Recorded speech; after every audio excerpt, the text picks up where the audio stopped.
Welcome back to SwitchCorner. It's volume 15 of our Switch Gems series. If you haven't seen volumes 1 through 14, head to the channel to check them out.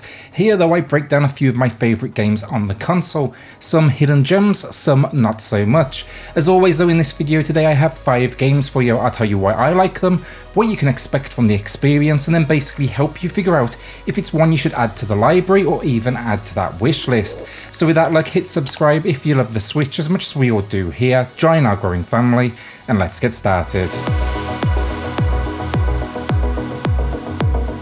So first up today we've got Biped, and this one, it starts with a very simplistic premise. You're a pair of robots known as Aku and Silver.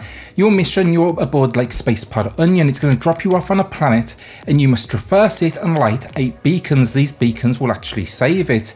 Do not come here for story. The presentation is nice, but these very short opening moments don't really lead to too much. It does however set the stage, and it is super charming as they for sure like channel their inner Pixar. I reviewed this one on the channel though, and even though it is designed for co-op, it can absolutely be played solo, and that's where I spent the majority of my time. The defining factor of this puzzle platformer has to be the controls. You control your left leg with the left stick and your right obviously with the right stick. It is great fun though, even if it does take time to get used to these, but the game, it does this great job of ramping that difficulty just slightly alongside you so you feel like the game is growing with you. The first time you manage, for example, to step on a moving platform, you'll feel like an absolute genius. It's kind of like getting on a ski lift without killing yourself for the first time, something I still absolutely dread.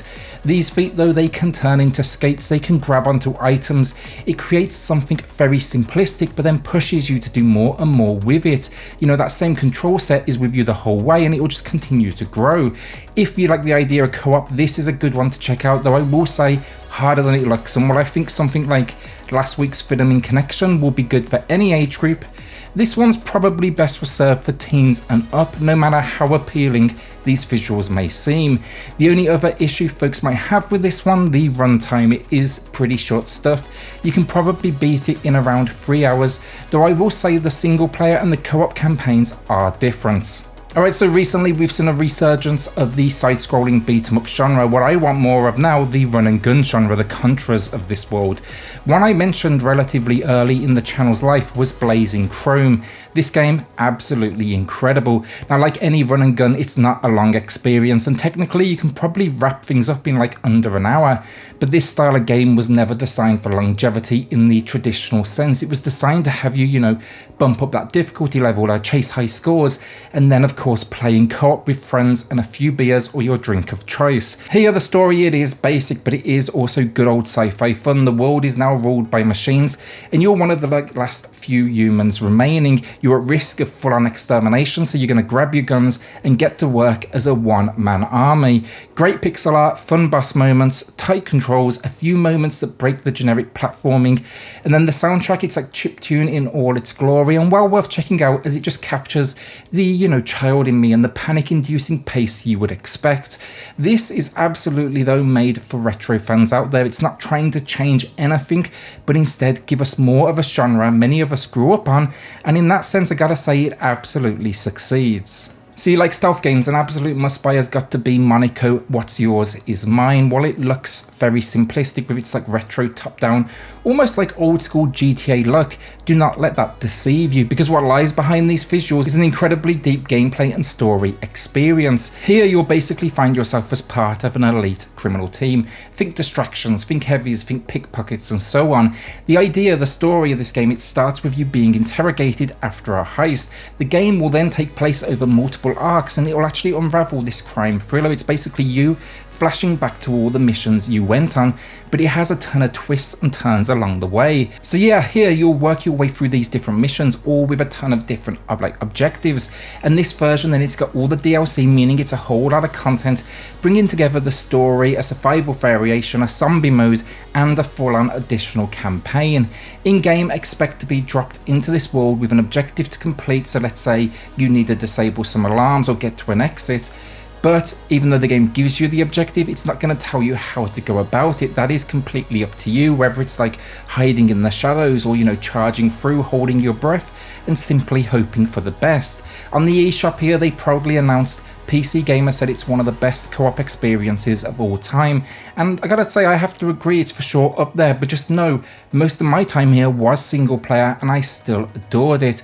There is also online play as well as local for up to 4 players, but don't expect to find too many people online. You'll probably need to get a group together to pick this up. I'd suggest with this one probably check out a few reviews. I did one myself that is over on the channel, but there's a lot going on with this game. So our penultimate game of the week then, The Persistence. This one, it's coming from Fire Sprite Games. I reviewed this over on the channel when I gave it a good 7 out of 10. This was previously a VR game that has now made its way to, you know, a more traditional setup, and for the most part I gotta say it works. Here you'll be taking on the role of a lone survivor on a absolutely doomed starship. Not only is this vessel now stranded and barely operational, but it's caught in the pull of a black hole, and the crew, they've been mutated into like zombie-like creatures.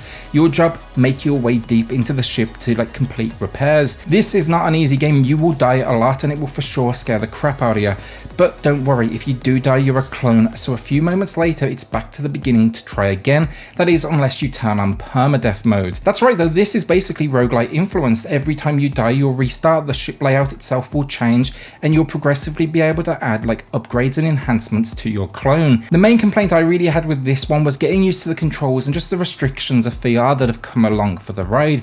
It takes some getting used to, they absolutely work fine, but things like the aiming reticle on screen, it moves just slightly and it's not something you'll be used to seeing, or something like the restrictions like no jump. Here you actually have to teleport past objects. This one though, it has seen success on the Switch. In fact, it even led to a full-on like physical release. Full transparency here though, they did send this to me like a couple of months back because I reviewed the game on the channel.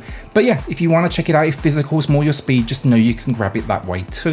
The more interesting thing about this one though, and the main reason I want to like bring it up today, it actually had a multiplayer mode patched in. It's very different to what you may be used to though, because here one player is in control of the game itself, the other on their Android or iPhone. Basically the person with the phone controls the world around you, like, you know, opening doors, setting traps, identifying loot. They can help you or they can absolutely destroy you, and it's a lot of fun.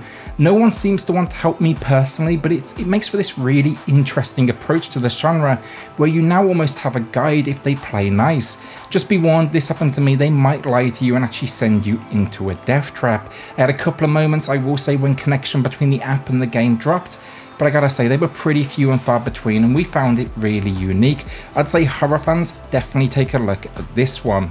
Alright, so our final game of the week, and if you haven't noticed, today's video had a theme of co-op experiences. So often with 2 players we think of party games and, you know, more like bite-sized experiences.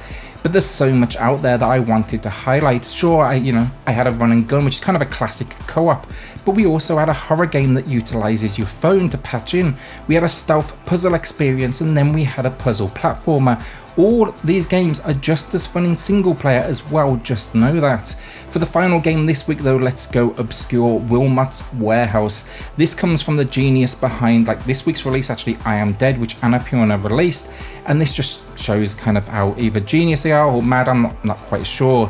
The idea is this, so you are a cube-shaped character that works in a warehouse, which also has a customer-facing desk, and you'll go through 2 phases. One is a delivery phase, one is a service phase. During delivery, you're going to need to pick up items from delivery trucks and then just arrange them around the warehouse. In the second phase, you get these goods and you pass them on to the customers, and hopefully your organization was good enough to make this kind of, you know, a simple process. This game is incredibly unique because while it may be almost like, you know, chill and relaxing, you know, organizing this world around you, there's still a handy timer in the top corner that's going to make you feel the pressure. Your goal though, make things easy to remember, understand the tools at your disposal, and just enjoy a game that honestly, when you hear the description, just shouldn't be fun. But I've sunk absolute like hours into this, and playing I Am Dead just made me return to it, and that's where this whole co-op idea today came from. This one, it has local split screen if you want to hire some extra help.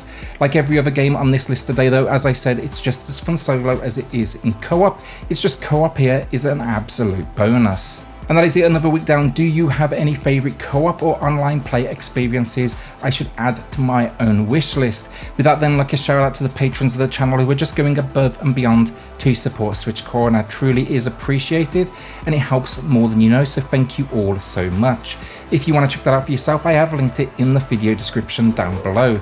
Then hit subscribe if you love the Switch as much as we all do here. Join our growing family, and I'll see you all on the next video. Thanks everyone.